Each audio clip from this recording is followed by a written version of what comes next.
Do you have a topic that you're passionate about? Something that you find yourself talking about to your children or to your friends or to your colleagues, or even talking to yourself about? I'm here to tell you podcasting is easier than you think.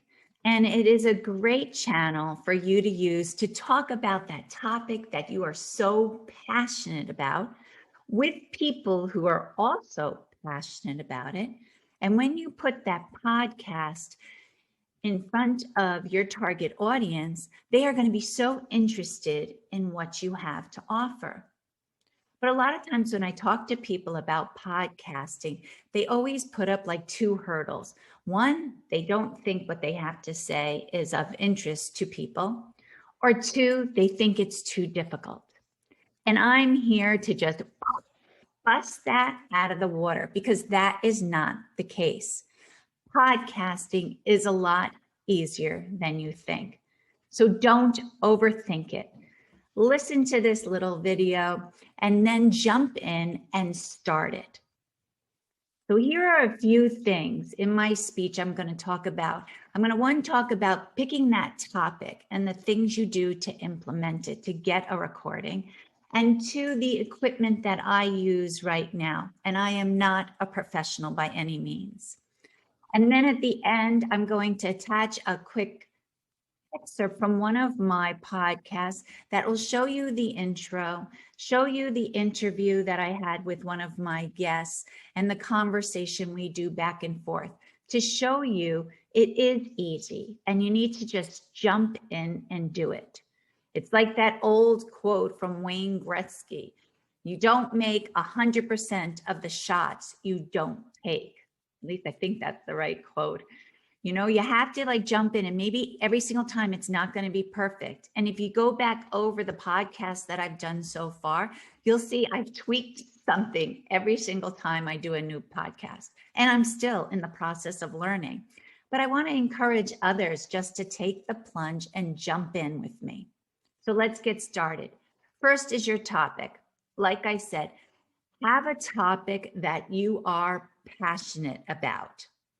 Something that you could talk to anybody about for long periods of time. Now, for me, it's B2B marketing. And for those who don't know, that's business to business marketing.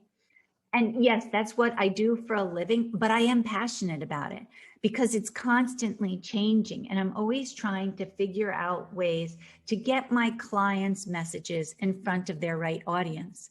I don't even really like using the term marketing because with my clients, I'm not trying to always bombard people and sell something. I like calling it more relationship builder.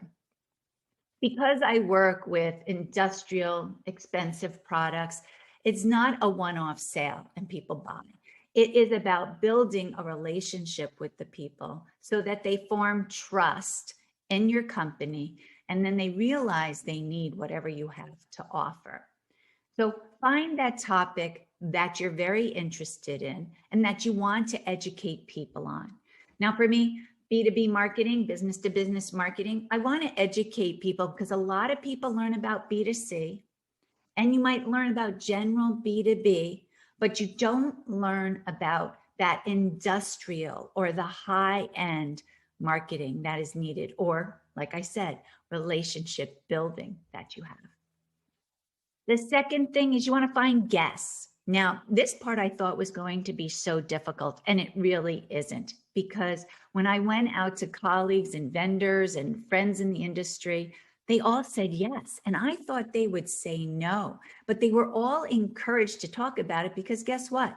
They're just as passionate about the topic as I am. So that is great. You get a guest.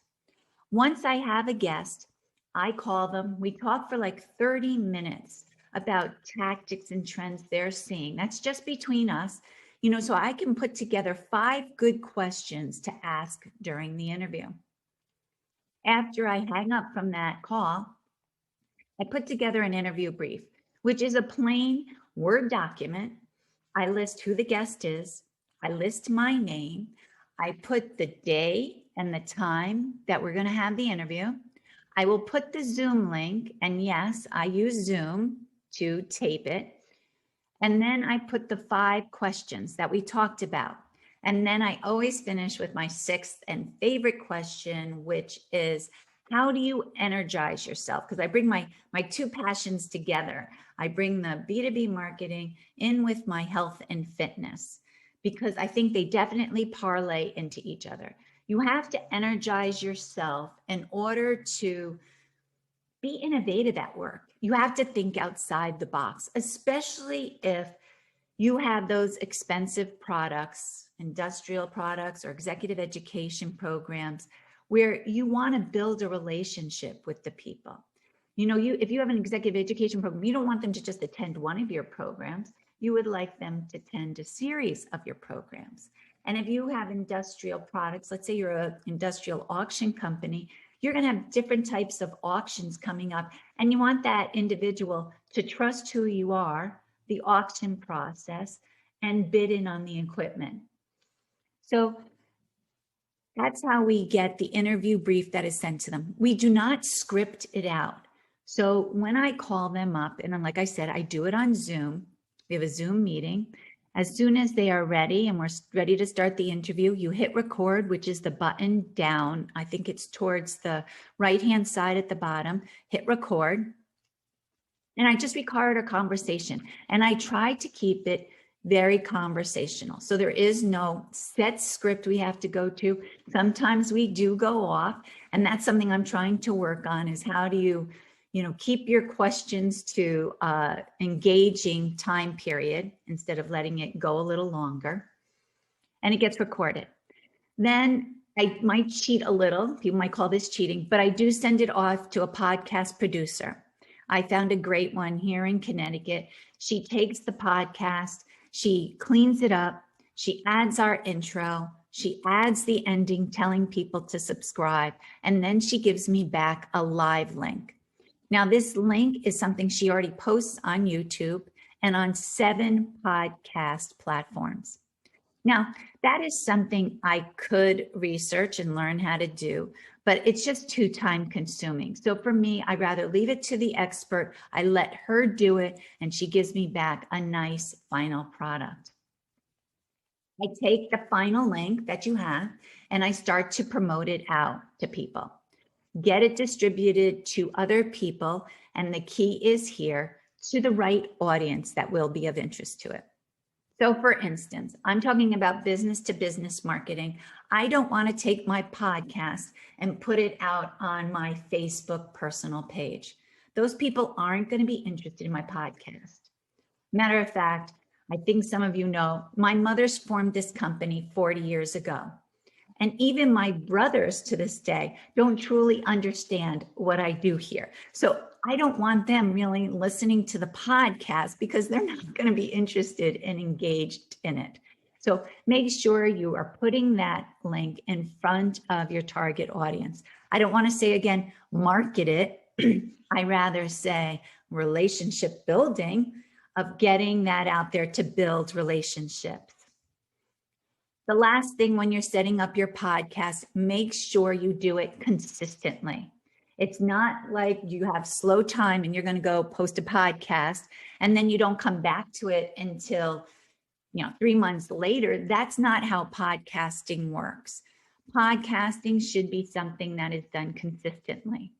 For us, we were going weekly, and during the summer, I did cut it back to twice a week because I just noticed people weren't responding as quickly. Maybe they were on vacation, different things. And I wanted to make sure that everyone had the opportunity to see or listen to the podcast. Now, I'm saying podcast, but because I do it through Zoom, it's both audio and visual. And that's been great because some people like the video better than the audio. And so I have both of them going.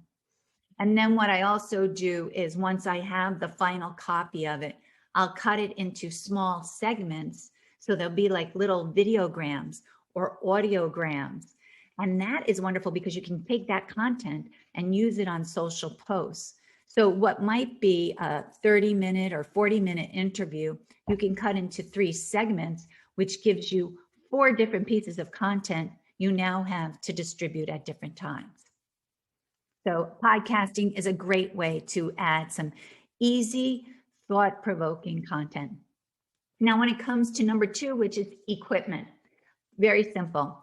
For me, it started with just my laptop, my Apple laptop here, and I would plug in a headset. But then I started to finesse, and if you look at the podcast, I've changed things as we go along. I now have the Blue Yeti microphone, and I put a little buffer cap here on top because in our offices, we have very, very high ceilings, and my voice just sounded very tinny and it just grated on your nerves. So I'm trying to make that a little bit, buff it down a little bit so it's easy to listen to, not that it hurts people's ears. And so another thing I did is I added these acoustical boards. They're very light and easy to put up. And then let me just show you another thing that I did so you can see down here. I have put acoustical boards all along the lower level. What this is doing, oh, and I also have another acoustical board behind my computer. It's absorbing the sound so that it's not bouncing off things. And I think it's giving it a deeper volume, which is so much easier for people to listen to. Now, these acoustical boards, it looks like it's a lot of work, but it's not. They're very, very light boards. And I put them up with just these 3M strips. And so it's very easy and I can take them off when I need to, or if I leave this space or this office. In regards to lighting, I do have an O light here, which is good. And I have another light here. I'm trying to prevent my face from having any major shadows on it. One thing I had to work on is this. Usually I would wear glasses, but you see when you wear glasses, all the shadows, and it's hard to see my eyes. And part of the thing about video, which makes them so great, is that you can see the eyes. You feel like, hopefully you feel as though I'm talking directly to you. And that's what I want my podcast to be. Because I am so passionate about business to business marketing, I'm not really doing this to sell. I want to do it to educate people about business to business marketing. And the first thing here is about the podcasting and how it's so wonderful to do that. So the equipment was very easy. You don't even have to go and get the Blue Yeti microphone. You could start out just using the speakers within your computer. But the key is to get started. We all sit there, we all have that little man on our shoulder, our little doubt man who says, no, don't do this. No one's going to be interested in what you have to offer, or it's going to take too much time. You're not going to like it. And I have to tell you, I have that doubt man on my shoulder every day. I had it right before I started videoing this. But I have to tell you, I have enjoyed doing these. I enjoy the podcast and interviewing people. I enjoy doing the video because I'm passionate, one, about what I do, but I think it offers value to businesses. So get out there, start a podcast, try to always quirk it a little way. Like I said, I've worked on the lighting, I've worked on the volume, I've tried different computers, a desktop versus the laptop. I found my laptop does just as well, and it's easier to move back around. So just get started. And now at the end here of this video, I'm going to put a clip from one of my podcasts. It's going to show you the intro that my podcast producer puts. And then it's going to show how I do the intro about what that specific episode's about, but then also in general, what the World Innovators podcast is about. And then it'll show you the interviewing process I did back and forth. Now, you will notice, if you listen carefully, that's where the volume wasn't very good. I think in that episode, it sounded a little bit tinny and it hurt my ears. And that's when I started to move things. I got the acoustical boards and I've worked on the microphone. I really hope that you found this helpful and that you'll now start a business podcast for your company. If you have any questions, please feel free to come back to me at any time and ask me. Have a great day. This is the World Innovators Podcast with your host, Donna Peterson. I have a question to ask everyone. Why don't companies want to get the most out of their marketing dollars or spend? Now, this is a question I've been thinking a lot about lately. And today I am excited to be talking with Joanne Persico, who is the president of One Count. And her and I are going to have this conversation to really kind of uncover that question and get some answers about why don't companies do it, but what they could to get the most out of their marketing spend. But before I get started, my name is Donna Peterson, and you are listening to the World Innovators Podcast, where I talk to innovators all over the world about their businesses, their marketing trends and techniques, what's working, what's not working, especially right now in the current climate. So let's get started. Good morning, Joanne. Good morning, Donna. How are you today? I'm doing great, and I'm so excited to be here with you today. Oh, good. Yeah, it's a great day. It's sunny here. It must be sunny there in Florida, correct? It is. It's 84 degrees. It's beautiful. Oh, my goodness. Happy to be here. Good. Well, let's just jump in. You heard my first question about why don't companies want to get the most out of their marketing spend? And you and I have talked about one of the reasons they're not getting using all their marketing dollars is because they like to keep things in separate silos. And so I know you can help us out with that. Why is it important that companies stop doing that? Well, I think it's an important point that you pointed out here, is that historically all of this data sits in separate silos. Imagine, let's paint this picture together. Your CRM data, your prospects, your leads sit into your CRM. You have web data that sits in a CMS. Your emails, your opens, your clicks sits in an ESP, in an email system. Your transactions sit in an e-commerce system. So just imagine you have all of these touch points, all of this data, and historically they all sat in separate silos and in separate systems. And not only did they sit in separate systems, but people managing the data or owners of the data sit in entirely different departments. Yes. So it's something that, by choice, they historically inherited by having all of this. So, why is this so important to connect all the dots? At the end of the day, if you can connect all your data and put it into one ecosystem, this will enable marketers, this will enable every single person on your team, whether it's sales, whether it's marketing, business development, management, can really look at the insights and activate the data the way that they want to activate it. Yeah.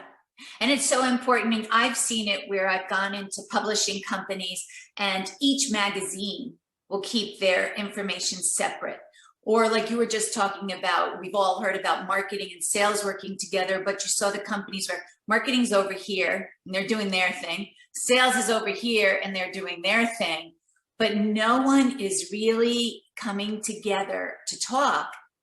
And that knowledge that they could learn from all the divisions coming together, it's priceless.